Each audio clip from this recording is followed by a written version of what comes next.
John 14, 1-3. Let not your heart be troubled. You believe in God, believe also in me. In my Father's house are many mansions. If it were not so, I would have told you. I go to prepare a place for you. And if I go and prepare a place for you, I will come again and receive you unto myself, that where I am, there ye may be also. We have in this passage a very comfortable account of heaven, or the future abode of saints. It is but little that we understand about heaven while we are here in the body, and that little is generally taught us in the Bible by negatives, much more than positives. But here, at any rate, there are some plain things. First, heaven is a Father's house, the house of that God of whom Jesus says, I ascend unto my Father and your Father.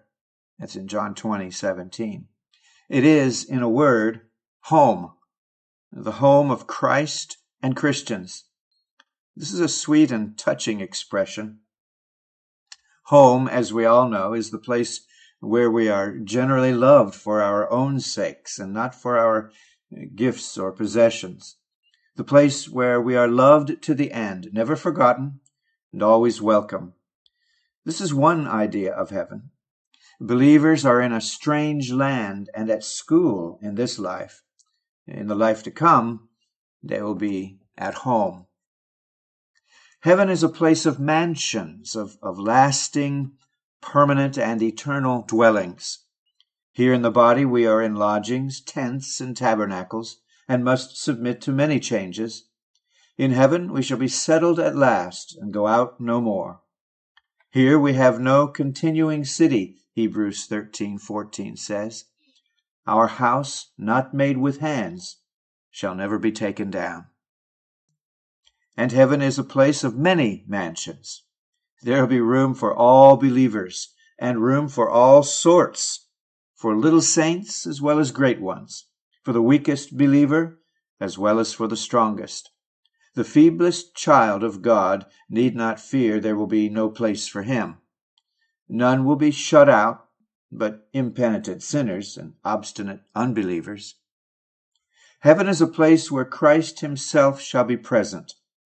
He will not be content to dwell without his people. Where I am, there ye may be also. We need not think that we shall be alone and neglected. Our Savior, our elder brother, our Redeemer, who loved us, gave himself for us, shall be in the midst of us forever. What we shall see and whom we shall see in heaven, we cannot fully conceive yet while we are in the body. But one thing is certain, we shall see Christ. Let these things sink down into our minds. To the worldly and careless, they may seem nothing at all. To all who feel in themselves the working of the Spirit of God, they are full of unspeakable comfort. If we hope to be in heaven, it is pleasant to know what heaven is like.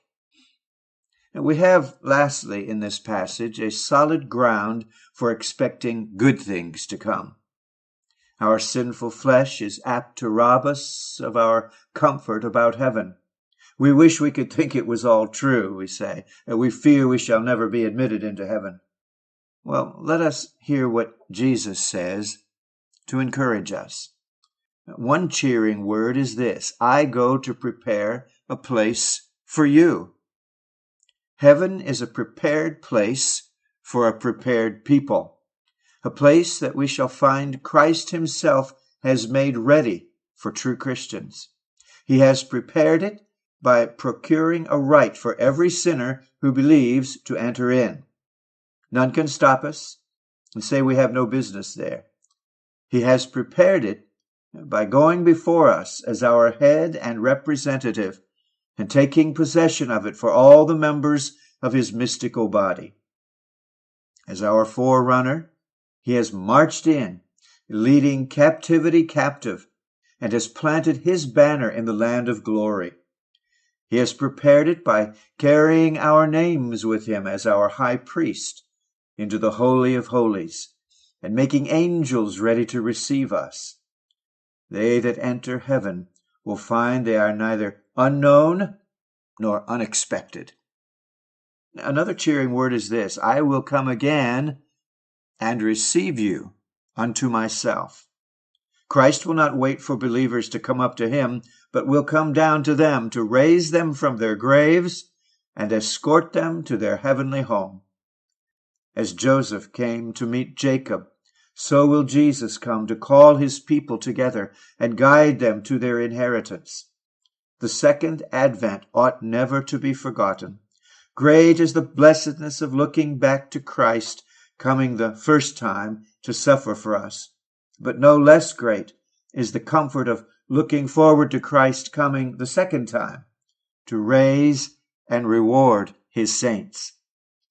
Now, let us leave the whole passage with solemnized feelings and serious self-examination. How much they miss who live in a dying world and yet know nothing of God as their Father and Christ as their Savior.